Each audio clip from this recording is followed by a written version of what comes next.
Hi everyone, my name is Vondechii Van Grover and I'm the CEO and founder of Vondechii's Vault. And today I wanted to talk about the gender pay gap in the US and how it disproportionately affects African American women. So let's get started.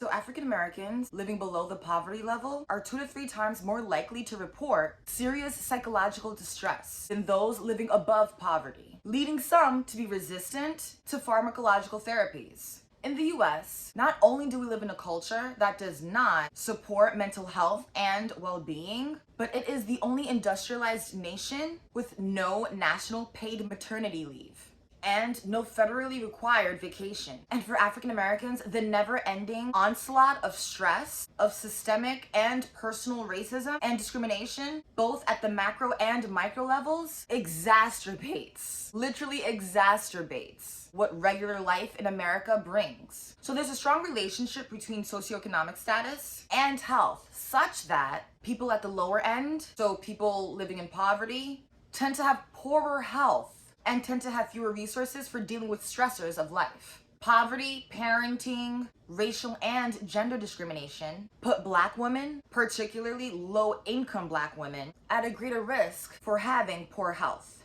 And FYI, the term Black encompasses both African American women and more recent African and Caribbean immigrants. African American communities across the US are culturally diverse, with immigrants from African nations, the Caribbean, Central America, and other countries. So since Black women are compensated disproportionately lower than their white counterparts, they're also least likely to have adequate health insurance. So to expand the awareness on how the US gender pay gap disproportionately affects African American women and their health, creating a community-based intervention led by a social justice support group that targets working African American women that is both valid and culturally relevant would fortify social norms that advocate compliance to equal pay protocols in the workforce. Although wage disparities are an example of structural racism, as the standard current pay advantages Caucasian men who are in the dominant group while disadvantaging Black women who are in the non-dominant group,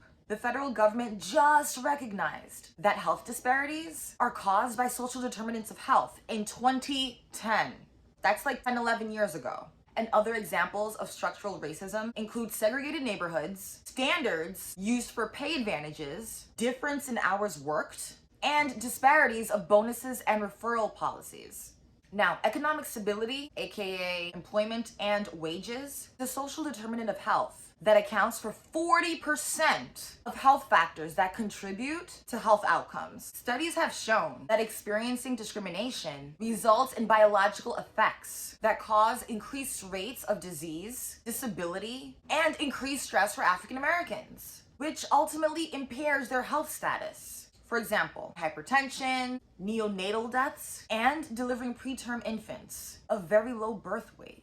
So the wage gap in the US diminishes the amount of income Black women have to spend on healthcare, which explains why many Black women have previously reported delaying or foregoing healthcare due to costs, including not filling a prescription, lack of adequate healthcare, cutting prescription dosages, and skipping tests or treatments. And more than 20% of Black Americans are uninsured, compared to fewer than 12% of Caucasians, according to the Department of Human Health Services. Making healthcare accessible and affordable for African Americans requires coordinating efforts across healthcare systems and advocacy and activism in the policy arena. So by including mental health assessments in primary care, there will be a reduced need for expensive specialized care, especially if the assessments are used to do an early intervention, such as lifestyle changes and medications before there is a need or acute care. So to address the employment and wage gap, local and state governments, along with community-led social support groups and organizations, must track hiring and wage data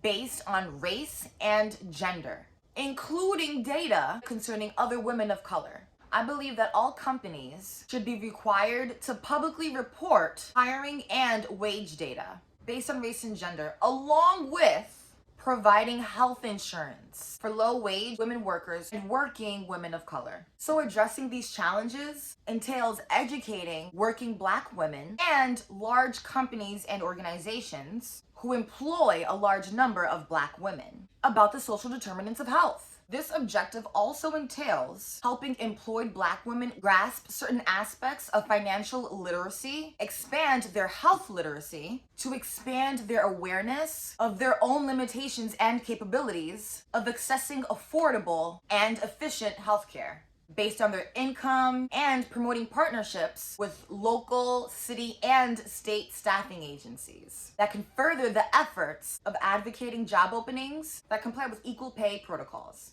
So thank you so much for watching this video on the US gender pay gap. If you would like to watch other Witchy Wellness videos on public health, witchy wellness, and Black Girl Magic, please go to my website. It's www.vondechii.com. So thank you so much for watching, and I'll see you there. Bye.